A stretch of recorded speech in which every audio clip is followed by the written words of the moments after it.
Bonjour à tous, aujourd'hui on va s'attaquer à un sujet fascinant, le système caché qui, en coulisses, fait tourner l'intégralité d'Internet. Tout part d'une question qui a l'air toute simple. Quand on tape un nom dans son navigateur, comment est-ce qu'Internet sait où aller? La réponse, elle, est bien plus complexe qu'on ne l'imagine. Et pour une raison simple, les ordinateurs, eux, ne comprennent pas les noms. Et voilà le cœur du problème. D'un côté, il y a nous, les humains, qui utilisons des noms faciles à retenir comme google.com. Et de l'autre, les ordinateurs qui ne raisonnent qu'en chiffres avec des adresses IP. Il y a un véritable fossé entre ces deux mondes. La solution à ce grand écart, c'est un système absolument génial et quasi invisible, le DNS pour Domain Name System. Il faut vraiment le voir comme l'annuaire géant d'Internet, un annuaire qui est mis à jour en permanence à l'échelle mondiale. Bon, un annuaire mondial, c'est bien beau, mais qui le gère? Qui est aux commandes? Eh bien, la réponse nous amène à une organisation un peu particulière, à but non lucratif. Cette organisation, c'est l'ICANN. C'est elle qui se trouve tout en haut de la pyramide et qui a la lourde tâche de coordonner tout ce système complexe de noms et de numéros. Mais attention, qui dit gestion mondiale dit aussi politique. La gouvernance de l'ICANN, c'est un sujet sensible. Historiquement, l'organisation a été liée au gouvernement américain, ce qui a fait tiquer pas mal de monde, notamment des puissances comme la Chine, la Russie ou l'Union européenne. Le grand débat, c'est de savoir si ce pilier d'Internet ne devrait pas être géré par une entité vraiment internationale et indépendante. Et au centre de ces discussions, on trouve une des missions clés de l'ICANN, la gestion des TLD, les domaines de premier niveau.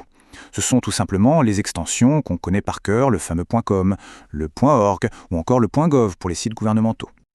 Ok, maintenant qu'on a posé le décor, plongeons un peu dans la technique. Concrètement, comment ça marche? Qu'est-ce qui se passe sous le capot quand on fait une requête DNS? En fait, c'est une sorte de conversation très bien orchestrée entre plusieurs serveurs. Il faut savoir qu'il y a deux façons de poser la question. La première, c'est la requête récursive. C'est un peu la méthode feignante. Notre ordinateur demande la réponse toute cuite sans vouloir connaître les détails. Et puis il y a la requête itérative. Là, c'est un véritable jeu de pistes où chaque serveur nous envoie vers le suivant. Alors, suivons ce fameux jeu de pistes. Tout part de notre ordinateur, ou plus exactement de son résolveur local. C'est notre détective. Il demande à un serveur racine « Hey, tu sais où trouver les infos sur les .com ?» Le serveur répond « Non, mais va voir le serveur TLD pour le .com ». Notre résolveur va donc voir le serveur TLD et demande « Ok, et pour google.com ?» Et le serveur TLD de répondre « Ah, je n'ai pas la réponse, mais demande au serveur de nom de Google ». Et c'est seulement en interrogeant ce dernier serveur que notre résolveur obtient enfin le trésor, l'adresse IP.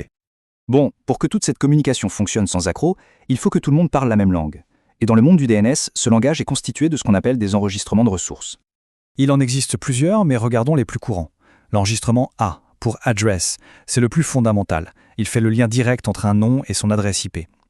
Le CNAME est une sorte d'alias, de surnom.